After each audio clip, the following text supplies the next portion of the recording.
호랑이는 죽어서 가죽을 남기고 사람은 죽어서 이름을 남긴다는 속담이 있다.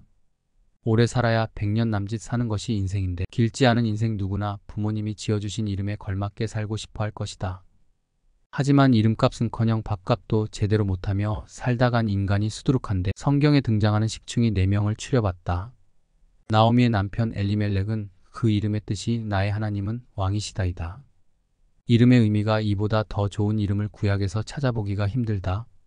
하지만 그는 전혀 이름값을 하지 못했다.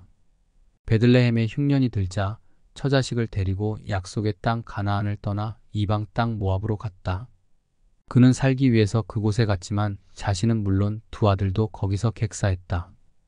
룻기는 그 배경이 사사시대인데 이스라엘 역사상 최악의 암흑기인 사사시대의 특징은 그때의 왕이 없어서 백성들이 각자 자기 소견대로 행하는 것이었다.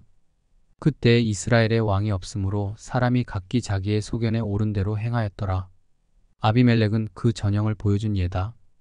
그는 하나님은 왕이시라는 거창한 이름을 가지고 있었음에도 자신이 왕이 되어 왕이신 하나님께 한번 물어보지도 않고 모압으로 갔다 폭망했다. 사도 바울이 2차 선교 여행 중 개척한 빌립보 교회는 루디아라는 부유한 여성의 집에서 출발했다. 그러므로 바울이 개척한 다른 어떤 지역 교회보다도 이 교회는 여성들의 파워와 입김이 거센 교회였다. 그래서 솔선수범을 보여야 할 지도자들이 한마음이 되지 못하고 오히려 분규의 중심에 있었는데 그중 2 여성, 즉 유오디아와 순두개는 서로 다른 생각들을 가지고 있었으며 서로 자기 생각이 옳다고 주장했던 것 같다. 그래서 그들 간의 자주 다툼이 일자 바울은 한마음을 가지라고 권면한다. 바울의 권면의 중심에 서 있는 유오디아와 순두개는 안타깝게도 자신들의 이름과 정반대된 삶을 살고 있었다. 유오디아라는 이름은 향기를 뜻하는 유오오디아와 발음이 비슷하다. 그러나 그녀는 생명의 향기가 아니라 죽음의 악취를 풍겼다. 또한 순두개라는 이름은 함께 멍해를 치다 혹은 협력하다라는 의미인데 협력은 고사하고 속된 말로 팍 터지게 싸웠다. 이 둘은 자신들의 이름의 의미와 동떨어진 삶을 살아서 사도의 심기를 불편하게 하고 개척 교회의 분란을 야기했다. 아나니아와 삽비라 부부는 바나바가 재산을 교회에 기탁한 다음에 교인들에게 인정과 존경을 받게 되자 자신들도 남들의 이목을 끌기 위해 소유를 팔았다. 하지만 불순한 동기는 온전한 헌신을 이끌어낼 수 없었다. 그래서 일부만 기부했다.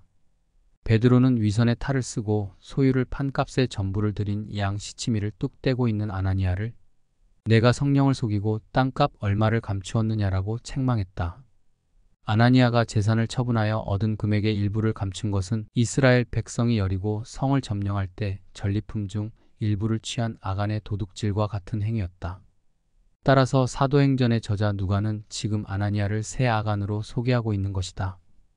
하나님의 것을 노략질한 죄로 인하여 아간과 그의 가족이 이스라엘 온 백성에 의해 심판을 받아 죽었듯이 결국 아나니아 부부도 동일한 죄로 인해 비극적 최후를 맞이하게 되었다.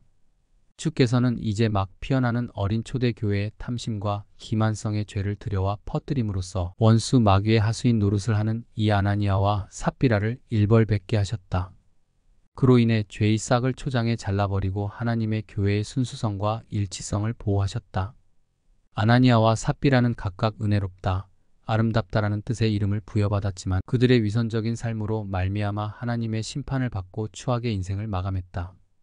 유다는 찬송이라는 좋은 의미인데 가룟 유다는 스승을 은 30냥에 팔아버림으로 배신자라는 오명을 남겼다. 우리는 큰 이름을 선호한다. 하지만 거창한 이름을 지어줬다고 대단한 사람 되는 것 아니다. 바울은 작은 자라는 초라한 이름을 지녔지만 한평생 주님을 위해 충성을 다함으로 2000년 기독교 역사상 가장 큰 자라고 불리게 되었다. 그러므로 우리는 거창한 이름보다는 개똥이, 쇠똥이처럼 겸손이 철철 흘러넘치는 이름을 오히려 선호해야 할 것이다.